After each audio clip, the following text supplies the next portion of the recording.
Um, is there a Barnes and Nobles here? Park Slope. I'm sorry, Park Slope? So the first thing I would recommend is that everyone go to Barnes and Nobles and ask the librarian if she can help you to locate the 3 most important books that people are buying in what careers are most promising for the next 25 years. Then you should ask her for 3 books on how to start a business. And then you should ask her for 3 books on self-esteem, the 3 best books. So now you're sitting there with 9 books, and you're cursing me because you don't know what to do. And this is what you should do. You take the 3 books on self-esteem and flip through them. Take a half an hour, flip through the books, don't read them. One of the books, when you come up to a chapter that you like, or a paragraph heading that you like, you'll read that part. And very quickly, within that half an hour, you're going to develop an affinity with one of those books. And you put the book on the side. Now we're going to take the 3 books on the most promising businesses for the future. And you're going to do the same thing. And you're going to put the book that you like, that speaks your language, on the side. And then you're going to do the same for what it takes to start a business. This will give you a very interesting balance for where I would like to see you all in the not too distant future. And that is probably owning your own business. The reason I'd like to see you that, and we'll go back to looking for a job. The reason I'd probably like to see you there is the world continues to become a more and more difficult place to be. A place where you have to have a solid education and a expertise with experience in a specific field to earn the money that we need to support the lifestyle that we are all used to. With private school education, with giving tzedakah, with buying a lulav and esrog, with doing everything that we require. So I don't know, if I was your parent, I don't know if I would advise you to take a job with the intention of staying in the job the rest of your life. I'd probably want to see you go into business if you have that in your personality.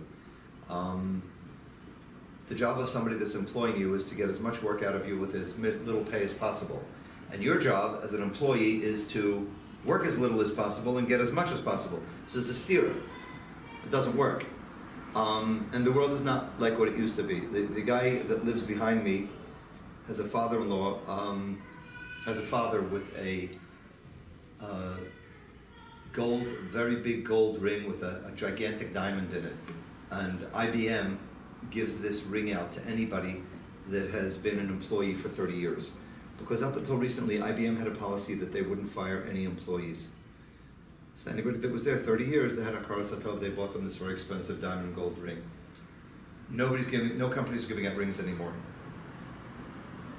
As I walked in here, I got off the phone with a guy who said he left a $60,000 job, and he's in the middle of his 2nd week at the new company in Lakewood, and it looks like he'll be fired by the end of the week, and he's going crazy. He's got a wife and a good number of kids. So the job security is not there anymore, and there's no loyalty to the employees. That will hopefully be a catalyst to some other options that you might not have considered. You might say to yourself, I can't start a business, I don't have the money, I don't have somebody to mentor me, I don't have a good idea, I don't have a partner to do it with, I don't know if I'm supposed to do it with a partner, I don't know what businesses are going to play well. It'll give you a different way to look at things in the world if you do that. As far as the self-esteem, all Shomer Shabbos people have a self-esteem problem. Lakewood has 100,000 self-esteem issues living there. We all think that we are not capable, that we're not good at things, we hesitate, we lack the confidence to try new things. But if you walk and see our neighbors here, the non-Jewish neighbors, they're confident, they think they're the greatest thing in the world. They walk around as if You know, the Ribono Shalom made the world for them.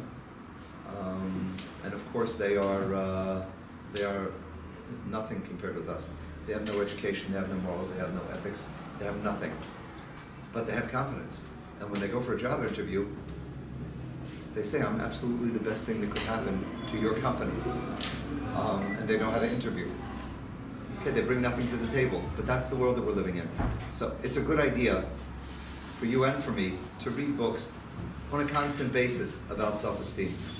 Realize who you are, and it's going to translate into how you interact with people and how you act within a job interview type of scenario. That's the introduction.